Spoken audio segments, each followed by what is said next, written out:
Hi, hello, welcome back to my living room. Should I be filming in my library? Yes. Am I going to? No, because I'm incredibly lazy. Today we're going to talk about something that was brought up by a different video that I made a little while back. A little bit ago, I looked at a video that was made by our Cyborg Queen Jenna Moreci talking about characters. And we all know that characters are my thing, so hands off. And while that video that I made was pretty well received, I still had a few people who needed some more nuance from one of the points that I brought up. And I was like, nuance. I can do nuance. Let's do some nuance in a separate video. I didn't write down any notes, so this is going to be a bit rambly, a bit off the cuff. But the thing that we were talking about was self-insert characters. I had mentioned in that video that, Jenna struggles with self-insert characters, and also that self-insert characters are a natural part of the writing growing process. You write yourself first as you're figuring out how to write other characters, as you're figuring out how to write in general. Writing is not just a skill that people are born with, you have to practice. So as you practice that, one of the ways that a lot of people start out is by writing themselves, writing a self-insert character. Often that character isn't very deep, and also a lot of times it's a wish fulfillment self-insert, so that character will also be perfect and good at everything and get everything that they want. So I thought going into this that it would be a good idea to give this sort of definition of a self-insert character before we continue. That's Nigel, he's in the background. If you hear any meowing or noises, Nigel's here. Yes, so I went to the ever-scientific Wikipedia, and I found myself going down a little bit of a rabbit hole, but let's see what we can do. Wikipedia says, self-insertion is a literary device in which a fictional character who represents the real author of a work of fiction appears as an idealized character within that fiction, either overtly or in disguise. That's pretty straightforward, right? But then I noticed down in related concepts, there's this thing called an author surrogate. And I was like, okay, what's that? And what's the difference? Turns out there's not a lot of difference, but there is some. And I'm kind of going to be talking about self-insert characters and author surrogate characters in this video, but I'm going to be lumping them both under self-insert. Let's find out what author surrogate is real quick. Again, according to Wikipedia, as a literary technique, an author surrogate is a fictional character based on the author. The author surrogate may be disguised with a different name, or the author surrogate may be quite close to the author with the same name. Some authors use author surrogates to express philosophical or political views in the narratives. Authors also insert themselves under their own name into their works to humorous or surrealistic effect. So we are going to be talking about that a little bit, but down below in the fiction section, I noticed a few things that kind of pertain. Frequently, the author surrogate is the same as the main character or the protagonist, and is also often the narrator. As an example, the author surrogate may be the one who delivers political diatribe,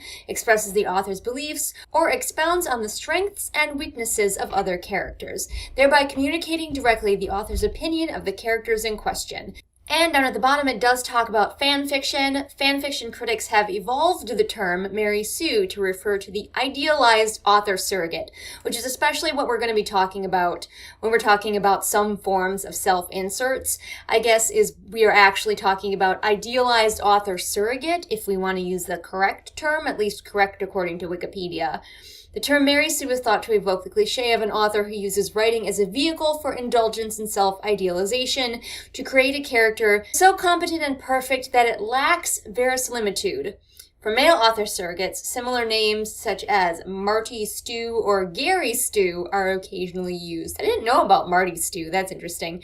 Anyway, I'm going to bring back in-person Julian now so that we can get back to talking about self-inserts, in which we will basically be talking about self-inserts and author surrogates kind of as the same thing, because I think that's kind of what people think of. Most people don't separate them out into two different things. Many people start out writing self-inserts without even realizing it.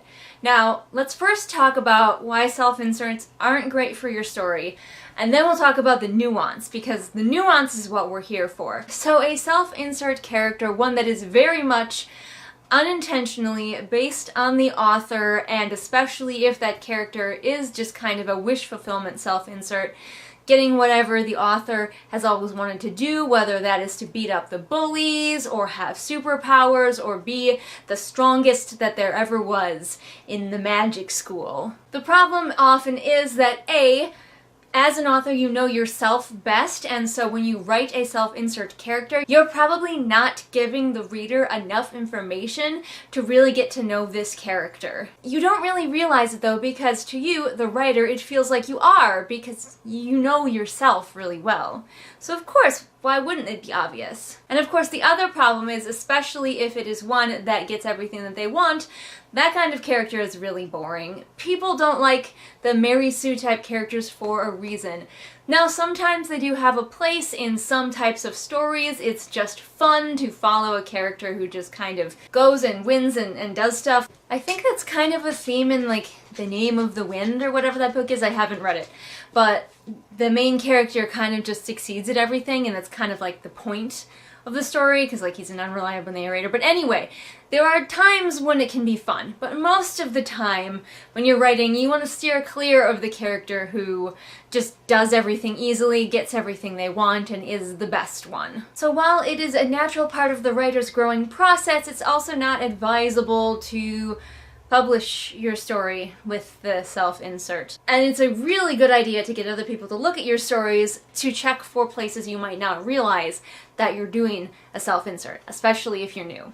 Okay, before you get to typing, here we are for the nuance. Are you ready for the nuance? Okay. A lot of people in the video that I made kind of were like commenting, oh, well, I put elements of myself into my character.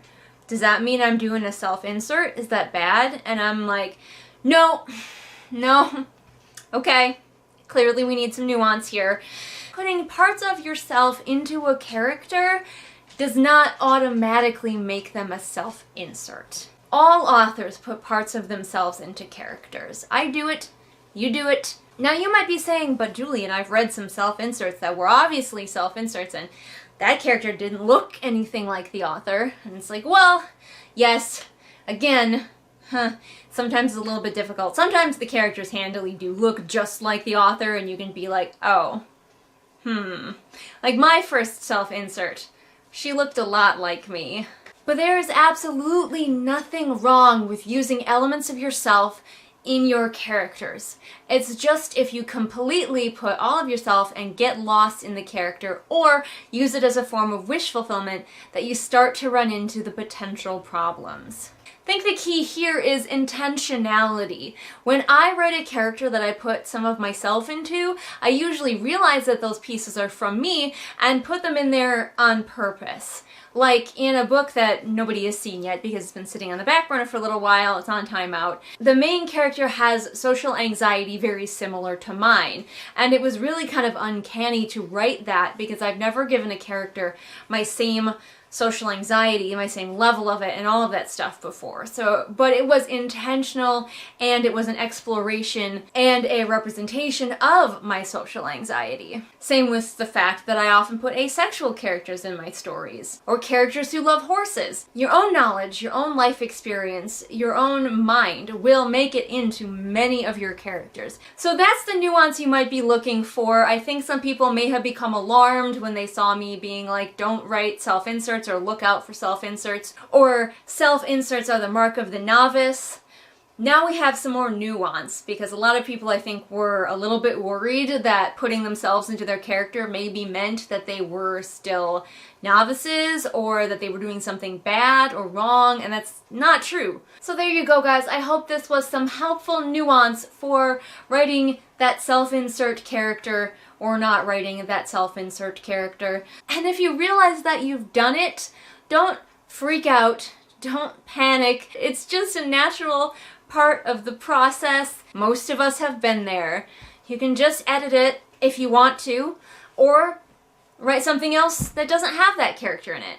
You got choices. And as always, don't forget that I am not the god of writing, so if anything that I've said here just absolutely does not fit in with the way you write, then maybe my advice just isn't as helpful to you, because everybody is a little bit different out there in the writing world. What's most important is that we're getting words on the page, that we are listening to critique, and that we are learning and growing. The path to being an author is weird and wibbly-wobbly and all over the place. If you liked what you saw here, there's a ton more writing advice here on my channel, so go check it out if that interests you. You can also follow along on my social media, links in the doobly-doo. I put out new videos twice weekly, sometimes more. And I also have a Patreon where patrons help support me and help me to self-publish my own books. And I will see all of you again next time with whatever it is I happen to be doing next time. Bye!